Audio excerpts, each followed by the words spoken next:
अपन को जो ब्रायोफाइट वाली ये यूनिट है सेकंड, ठीक है, यूनिट सेकंड। यूनिट 1 के अंदर एल्गी और फंजाई वो थोड़ी बड़ी यूनिट है तो उसको बाद में देखेंगे। अपन यूनिट 2 से शुरू करते हैं। यूनिट 2 के अंदर क्या है, ब्रायोफाइट। तो हमें ब्रायोफाइट के बारे में पढ़ना है, ठीक है। तो बेसिकली हमें ब्रायोफाइट के बारे में क्या क्या पढ़ना है, तो सबसे पहले हमें इसको पढ़ना है जनरल कैरेक्टर, ठीक है, जनरल कैरेक्टर कि इसके बारे में कुछ बेसिक सी बातें कि ये कैसे इलाके में पाया जाता है ना। ग्रीन कलर का होता है, रेड होता है, वाटर में मिलता है या फिर रेगिस्तान में मिलता है या फिर बर्फीले इलाकों में मिलता है, कहाँ कहाँ से, इसको जनरल बातें हैं वो आती हैं जनरल कैरेक्टर के अंदर, ठीक है। सेकेंड हमें इसका पढ़ना है ओरिजिन एंड इवोल्यूशन,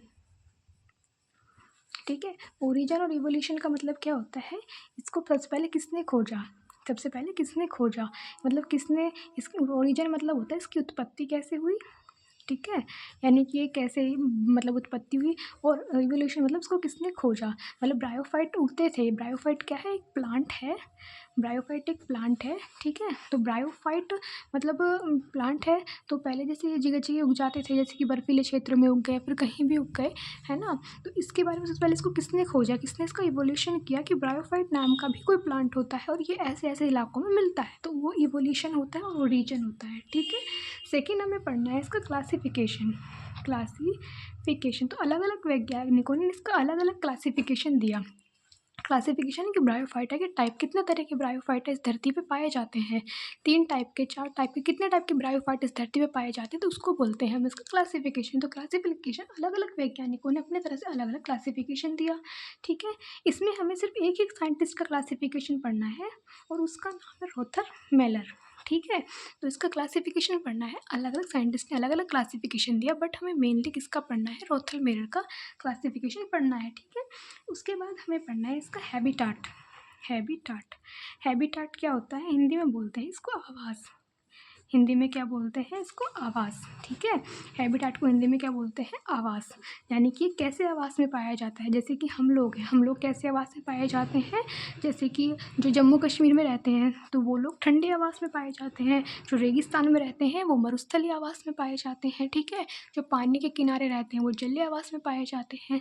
तो उसी तरह से ब्रायोफाइट कैसे आवास में रहता है, ठीक है, जलीय में रहता है ना, या फिर लैंड पे रहता है, ज़मीन पे रहता है, फिर हवा में कहाँ रहता है, तो उसको बोलते हैं इसका हैबिटाट। तो ये हैबिटाट के बारे में पढ़ना है, ठीक है।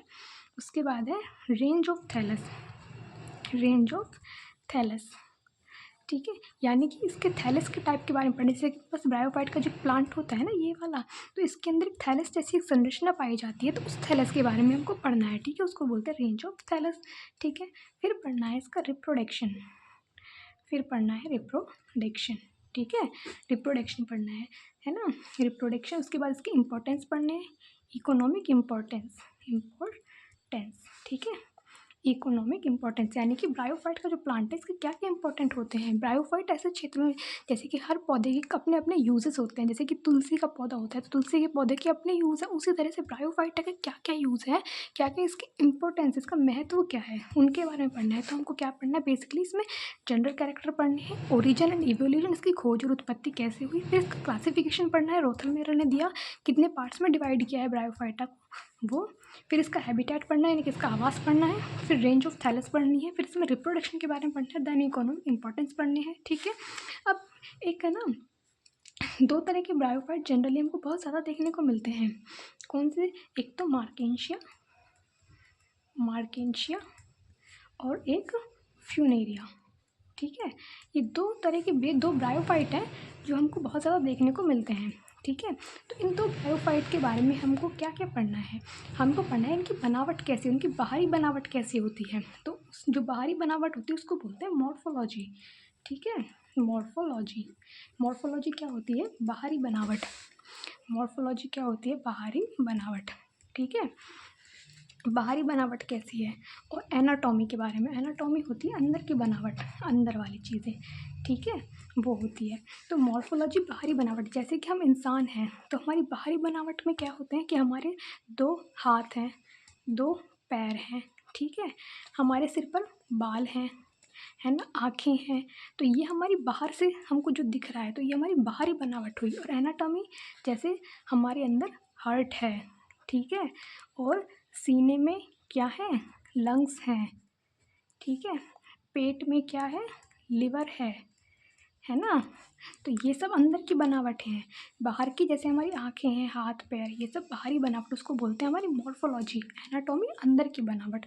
तो वही मार्केंशिया फ्यूनेरिया के बारे में हमको इसकी मॉर्फोलॉजी पढ़नी है। बाहर के इसकी पौधा है तो पौधे के बाहर इसकी पत्तियाँ कैसी होती हैं, इसमें फूल कैसे आते हैं, ठीक है, लीफ, फ्लावर, ठीक है, ये बाहरी बनावट। और अंदर की बनावट अंदर की बनावट के अंदर जैसे इसका तना है, तना अंदर से कैसा दिखता है, तने के अंदर कितनी लेयर है, 1 लेयर है, 2 लेयर है, 3 लेयर है, तो वो हो गई इसकी एनाटॉमी।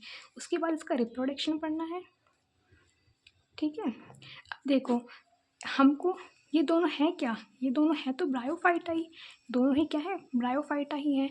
तो अगर हम ब्रायोफाइटा का रिप्रोडक्शन पढ़ लेंगे तो इसका रिप्रोडक्शन पढ़ने की ज़रूरत नहीं है, क्योंकि जैसा रिप्रोडक्शन ब्रायोफाइट करेगा वैसा ही रिप्रोडक्शन ये करेंगे। ये कोई अलग कास्ट के तो है नहीं, है तो ब्रायोफाइटा के ही सदस्य है, ठीक है। तो जिस तरह से ब्रायोफाइटा रिप्रोडक्शन करता है उसी तरह से ये भी रिप्रोडक्शन करेंगे। तो रिप्रोडक्शन चाहे यहाँ पे पढ़ लो चाहे यहाँ पे पढ़ लो, तो हम रिप्रोडक्शन यहाँ पे पढ़ेंगे। मार्केंशिया फ्यूनेरिया के अंदर हम सिर्फ इनकी मॉर्फोलॉजी और इनकी एनाटॉमी को पढ़ेंगे, ठीक है। अगर क्वेश्चन आता है कि मार्केंशिया के अंदर रिप्रोडक्शन बताइए, तो जो हमने ब्रायोफाइट के अंदर पढ़ा था वही रिप्रोडक्शन मार्केंशिया के अंदर लिख देंगे, क्योंकि मार्केंशिया एक तरह का ब्रायोफाइट ही है, ठीक है। तो ये था इसका ओवरव्यू कि इस चैप्टर के अंदर हमको क्या क्या पढ़ना है, ठीक है। ब्रायोफाइटा के अंदर ये टॉपिक्स पढ़ने हैं हमको इतने। इकोनॉमिक इंपॉर्टेंस तक, general character, origin, classification, habitat, range of Thales and reproduction, ठीक है। और इकोनॉमिक इंपॉर्टेंट, फिर अपने पास 2 तरह के ब्रायोफाइट हैं जिसके अंदर हम मार्केंशिया को पढ़ेंगे, केवल फ्यूनेरिया को नहीं पढ़ेंगे क्योंकि अथवा में आएगा, ठीक है। ओनली हमको मार्केंशिया पढ़ना है। तो मार्केंशिया की मॉर्फोलॉजी यानी कि इसकी बाहरी बनावट, इसकी एनाटॉमी, रिप्रोडक्शन अपना इसी के अंदर आ जाएगा। तो बस इतना सा पढ़ना है ब्रायोफाइट में।